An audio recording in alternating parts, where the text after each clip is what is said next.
भाजपा व इसके गठबंधन की सरकार के नेताओं से पूछना चाहता हूं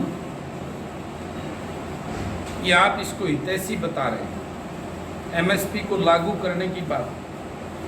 मैं आपकी बात से सहमत होता हूं कि एमएसपी लागू हो, लेकिन उस एमएसपी का क्या फायदा। आज मंडियों में बाजरे की फसल बाजरे की आ चुकी है जिसका एमएसपी 2150 रुपये और मंडियों में बाजरे की खरीद 1100 और 1200 रुपये में की जा रही है। आज मंडियों में गेहूं 1300 और 1400 रुपये बिक रहा है, इसका एमएसपी कितना है सब जानते हैं। आज धान की फसल जिसका एमएसपी 1888 रुपये है, आज मंडियों में 1300 और 1400 रुपये में बिक रहा है। तो किस एमएसपी की बात कर रहे हैं? अगर आपकी नीयत वाकई में ही अच्छी है तो इस सरकार को इस बिलों में संशोधन कर देना चाहिए जिसकी मांग ये प्रदेश और देश का किसान कर रहा है। उस एमएसपी पे कानून बना देना चाहिए जिसके तहत कोई भी अगर व्यापारी है या कोई कंपनी एमएसपी से कम भाव में किसान की फसल को खरीदने की कोशिश करेगी, उसके खिलाफ कानूनी कार्रवाई की। आप इस अध्यादेशों में ये बदलाव कीजिए कि किसान कोई बड़ी एजेंसी व्यापारी अगर किसान को उसकी फसल के पैसे देने में नाकारी करता है, उसको लटकाने का काम करता है, तो सरकार उसमें गारंटर बनने का काम करे और सरकार उस किसान का पैसा 15 या 21 दिन में देने की गारंटी ले। उसके साथ जिस प्रकार से कॉन्ट्रैक्ट फार्मिंग के माध्यम से किसान को किस प्रकार से मजबूर होना पड़ेगा अपनी फसल को, क्योंकि वो व्यापारी अपनी शर्तों पे फसल करवाने का काम करेगा जिस पे कभी भी किसान खरा नहीं उतर पाएगा, क्योंकि किसान के हाथ में नहीं होता कि वो फसल या उसका साइज या उसका आकार या उसका किस प्रकार से होगा। तो उसमें कॉन्ट्रैक्ट फार्मिंग में जो कंडीशंस हों वो किसान की कंडीशन पे कॉन्ट्रैक्ट फार्मिंग करना है। सरकार अपना बीज बेचती है अपनी एजेंसीज के माध्यम में, जिसमें सरकारी OIS सर्टिफाइड होता है और उसके ऊपर लिखा जाता है कि 1 एकड़ में इस बीज में जो फसल पैदा होगी, जैसे बाजरे की हम बात करें तो 40 से 50 मन बाजरे की बात करते हैं, लेकिन सरकार खरीदती कितना है?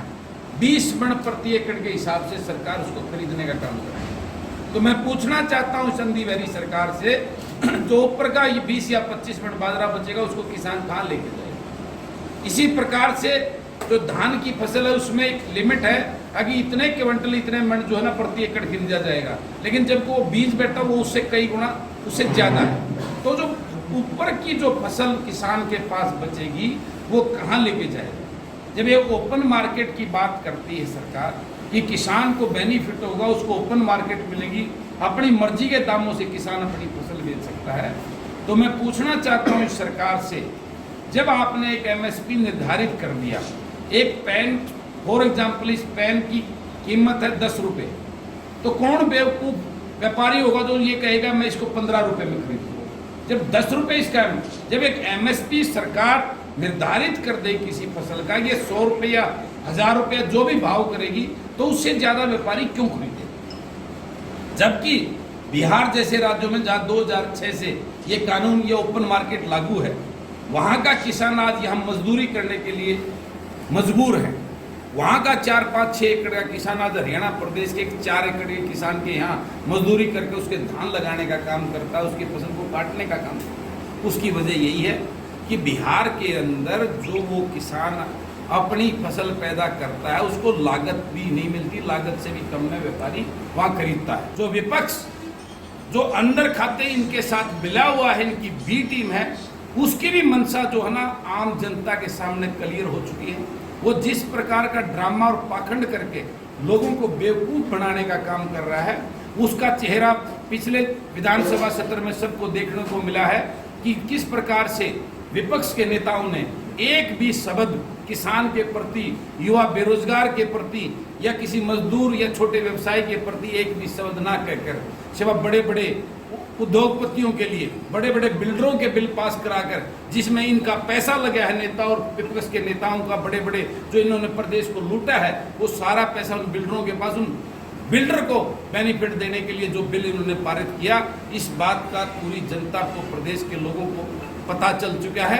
तो आने वाले समय में प्रदेश में ये जितने विपक्ष के नेता जो ड्रामे कर रहे हैं, ना कभी पिपली में आंदोलन में ये कोई विपक्ष के लोग किसानों के साथ खड़े मिले, ना अभी जो 20 तारीख का जो आंदोलन रखा था पूरे प्रदेश में, उसमें कोई विपक्ष के लोगों ने किसानों का साथ दिया। अगले दिन अपनी राजनीति चमकाने के लिए अखबारों में, टीवी चैनलों में देखने के लिए 21 तारीख को रोष प्रदर्शन किया।